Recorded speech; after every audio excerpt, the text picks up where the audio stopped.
दिल्ली सिख गुरुद्वारा प्रबंधक कमेटी चुनाव कार्यालय का उद्घाटन। जी हां, जागो पार्टी के राष्ट्रीय अध्यक्ष मंजीत सिंह जीके जी ने आज विवेक विहार वार्ड 43 से उनकी पार्टी के उम्मीदवार भूपेंद्र सिंह सब्बरवाल जी के कार्यालय का उद्घाटन किया। इस मौके पर भारी संख्या के अंदर सिख संगत मौजूद रही। तो बाद असी इलैक्शन का पर्चा भी भरन जाना है। साढ़े विच रवि भार्गव जी बैठे ने जिहड़े पर्चे की पूरी तैयारी करके बैठे ने ते बाकी भी सारियां जिहड़ियां चीज़ां ने वो असी इस तरह संभाल करनी है। मैं बाहर खड़े जिन्ने भी वीर ने उन्होंने कहांगा कृपया अंदर आ जान, क्योंकि आप सब जानू हो कि ये जिहड़ी पहली साडी अकाली सरकार चल रही है जिहदे विच पूरी तरह इन्होंने अभी पानी रखा है।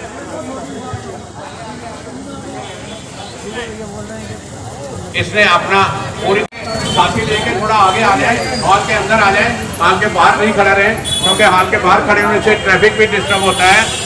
नवीन साधरे के कैंडीडेट गगनप्रीत भी आ जाए, मैं उन्होंने भी स्वागत करते हैं।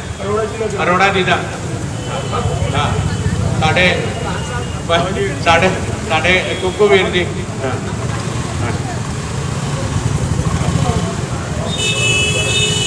हाँ जी साढ़े आजाद नगर गुरुद्वारे के प्रधान ने ते गांधी साहब का भी प्रधान जी स्वागत करते हैं। साढ़े वीर अमरजीत सिंह भी जो झाड़ू वर्कर ने उन्होंने भी स्वागत कराना है।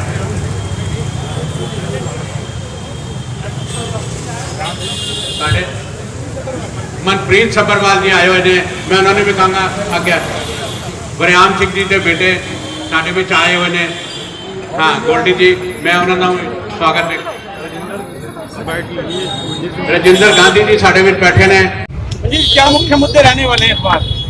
इस चुनाव के अंदर मुख्य मुद्दा गुरु ग्रंथ साहब की सर्वोच्चता, गुरु ग्रंथ साहब की सर्वोच्चता, डेरे को माफी देने वाले लोग, अपनी वजीरियों के पीछे कौम की पीठ में छुरा मारने वाले लोग, स्कूलों का खात्मा करने वाले लोग, मैं समझता हूँ ये सब निकाले जाएंगे। इसमें वही लोग आएंगे जिन्होंने कौम के लिए काम किया हो, जिन्होंने इतिहास कायम किया हो, जिन्होंने 84 के सज्जन कुमार को अंदर किया हो, यादगार बनाई हो, इतिहास लाल किले का बंदा सिंह बहादुर का जीवित किया गया हो, स्कूलों में मिनॉरिटी स्टेटस लिया गया हो, मिनॉरिटी के फायदे अपनी कौम को दिलवाए हों, जेलों में बैठे सिखों को माफ कराया गया हो। मैं समझता हूँ कि ये सारे मुद्दे रहेंगे। जो काम किए हैं वो काम आगे लेके जाएंगे। इस इलाके से सब्बरवाल साहब जो है हमारे जागो पार्टी के कैंडिडेट है, किताब चोर निशान है, बहुत बड़ी मार्जिन से जीतेंगे। करप्शन का मुद्दा भी बहुत दिनों से आगे आ रहा है। करप्शन काफी दिनों से लोग चिल्ला रहे हैं। मैं समझता हूँ कि हम ऐसा सिस्टम लेके आएंगे जो लोगों को हर हफ्ते का हिसाब मिलेगा। ये करप्शन का मुद्दा बिल्कुल जड़ से उखाड़ देंगे। जमी जमाई पार्टियां हैं, खासी तरह से जमी हुई हैं। जागो पार्टी का फिर कैसे लगता है कि किन मुद्दों पे आप? बहुत सारे मीडिया ऐसे जागो पार्टी मैं समझता हूँ, जैसे वो बताते हैं ना कछुए की चाल, और वो जागो पार्टी सबसे नई पार्टी, आप यही कहना चाह रहे हैं ना? लेकिन वो इतनी स्पीड से आगे जा रही है कि उसने सबको पीछे छोड़ दिया है। और दूसरी सबसे बड़ी बात, मैं इलेक्शन जागो पार्टी से इसलिए लड़ रहा हूँ क्योंकि सिर्फ सरदार मंजीत सिंह जीके जी की वजह से, क्योंकि उनके परिवार की जो सेवाएं हैं, उनके परिवार की जो सेवाएं हैं 60 साल पहले जत्थेदार संतोख सिंह ने जो सेवा की है, और जो काम दिल्ली में खास करके, दिल्ली के बाहर भी उन्होंने किए काम, बट जो दिल्ली के लिए जितनी जगह आपके पास, हमारे पास बड़ी बड़ी जगह है ना, जितने कोतवाली है, चाहे बंगला साहब के लिए जगह अलग से उन्होंने पार्क, जो था पहले पार्क होता था वो बनाया, मतलब इतनी सेवाएं हैं। अब मैं आपको बताऊंगा तो बहुत देर लग जाएगी, उसमें सारी दुनिया को पता है। और वो खानदानी उनका सेवा चल रही है उनकी। मैं नहीं समझता किसी भी जो लीडर है सिख लीडर, इतने पुरानी सेवा, और जो जत्थेदार संतोख सिंह जी की जो सेवा है वो मैं नहीं समझता आज की डेट में किसी ने इतनी सेवा की हुई है। उसके बाद सरदार मंजीत सिंह जी के भी जब आए तो उन्होंने भी जो सेवा की है, उनका सिर्फ एक मकसद होता है, उन्होंने अपना पर्सनल इंटरेस्ट नहीं कभी देखा। उन्होंने कौन के लिए जब भी कोई विपदा आई है, कोई भी बात आई है, जरा सी भी कोई बात आई है, और खास करके जब गुरु ग्रंथ साहब की बात होती है, हमारे धर्म की बात होती है, हमारे धर्म की रक्षा करने की बात होती है, उसके लिए तो वो हमेशा आगे आते हैं। मैं आपको बताना चाहूंगा आपके चैनल, आपके मीडिया के थ्रू, कि उन्होंने अपनी पार्टी को भी पीछे छोड़ दिया।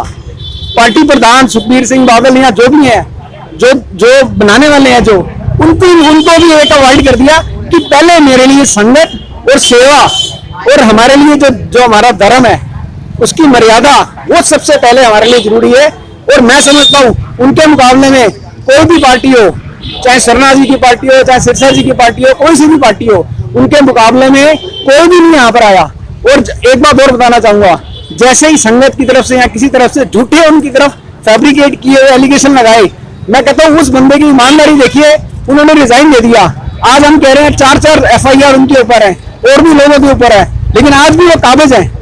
क्यों? वो उन्होंने कोई रिजाइन नहीं दिया, उन्होंने कुछ नहीं किया। ये होती है सच्ची ईमानदारी, ये होती है सच्ची बात। और मैं सिर्फ मंजीत सिंह जीके जी की वजह से इलेक्शन लड़ रहा हूँ, सिर्फ उनकी प्रधानगी, उनकी नुमाइंदगी के इलेक्शन लड़ रहा हूँ। और मैं नहीं समझता कि इनके मुकाबले का कोई कैंडिडेट है। और जो सबके अपने पर्सनल इंटरेस्ट है ना, मोटी बात कहूंगा, सबके अपने पर्सनल इंटरेस्ट हैं उसके साथ, पॉलिटिकल के साथ, लेकिन सिर्फ और सिर्फ मंजीत सिंह जी के ऐसे हैं जिन्होंने अपनी पार्टी के अगेंस्ट जाकर भी सारा काम किया। और पिछली इलेक्शन उन्होंने अपने दम पर लड़ी थी, इतनी सारी जो सीटें लेकर आए थे अपने दम पर लेकर आए थे, पार्टी के दम पर नहीं लेके आए थे। और अब भी मैं बता रहा हूँ, जो आज इलेक्शन में हो रही है, मेरे हिसाब से पूरी क्लियर मेजोरिटी सरकार मंजीत सिंह जीके की वजह से की आई थी और किसी की वजह से चाहता हूँ। इसी तरह हमारी परिवार का भी इतिहास है, सारी दुनिया जानती है। हमारे फादर साहब की सेवा 27 साल की सेवा है। और उसमें मैं आपको ये बताना चाहता हूँ, 1775 में पहली इलेक्शन हुई थी और 79 में सरदार गुरबचन सिंह सभरवाल जी, मेरे फादर साहब, 79 की इलेक्शन लड़ी। और उसमें क्या रहा, उनके रिकॉर्ड बनते रहे। रिकॉर्ड कैसे बने? 27 साल में। सर ये बात नोट करने वाली है, उनके ऊपर कोई एलिगेशन नहीं है। उनके जैसा दबंग और जनता के लिए, अपनी संगत के लिए काम करने वाला नेता, उनको आज तक पूरी दिल्ली के और यहाँ के सारे लोग याद करते हैं कि उन्होंने जिनके साथ जुड़े हैं ना, एक पारिवारिक रिश्ता बनाया था। 27 साल वो रहे हैं, जनरल सेक्रेटरी भी रहे हैं, वो सीनियर मीत प्रधान भी रहे हैं। और 79 से लेकर 2006 तक जो उनको अकाल चलाना कर गए थे, तब तक वो मेंबर रहे हैं। और उस सबसे बड़ी बात जो रिकॉर्ड की है, 27 साल के मेंबरशिप में कभी भी वो अपोजिशन में नहीं बैठे, हमेशा रूलिंग पार्टी में रहे। मैं समझता हूँ ऐसे आपको ढूंढने में भी मेंबर मिले। एजुकेशन एक हमारी रोजी रोटी, जो हमारे जो यंग जनरेशन है खास करके, उनके रोजी रोटी का इस वक्त मसला है जिसका हल कोई नहीं कर रहा। और तीसरी मैं समझता हूँ जो हेल्थ, जो बाला साहेब का जो हॉस्पिटल है जो बना हुआ है, वहां जाते हैं इतना मन दुखता है, वो खंडर बना हुआ है वो हॉस्पिटल। जगदीश कौर जी, जीत का आधार क्या रहने वाला है? जीत का आधार अभी आपने भूपिंदर सिंह सभरवाल जी से सुन लिया है, उनकी जो बैकग्राउंड सुननी है वो आपने उनके फादर के बारे में। ये बच्चे बहुत छोटे छोटे थे जब से मैं इन लोगों को जानती हूँ। इनके फादर, इनके ताया जी वगैरह सब जो आजकल कनाडा में हैं, बहुत पब्लिक को प्यार करते थे, बहुत ड्यू रिगार्ड देते थे, हम लोगों को पहने कह के बोलते थे। ये बच्चे को मैं यही कहूंगी कि इस बच्चे ने अपनी कौम के लिए बहुत कुछ किया है और आगे भी ये करता रहे। परमात्मा इसको इतनी तंदुरुस्ती और इतनी इसको ताकत बख्शे, ये पीछे मुड़ के ना देखे और ये आगे ही आगे बढ़ता जाए। मेरा इसके यही आशीर्वाद है, मैं यही ईश्वर से प्रार्थना करती हूँ। God bless him and he should be entitled for. Ma'am आप बताइए क्या लगता है? सो आने वाली 25 अप्रैल ਨੂੰ मैं सारे ਨੂੰ ਬੇਨਤੀ ਕਰਦੀ ਹਾਂ ਕਿ ਸਰਦਾਰ ਭੁਪਿੰਦਰ ਸਿੰਘ ਜੀ ਨੂੰ ਵੋਟ ਪਾ ਕੇ, ਵੋਟ ਪਾ ਕੇ ਉਹਨਾਂ ਨੂੰ ਜਿੱਤ ਪ੍ਰਾਪਤ ਕਰੋ। Thank you.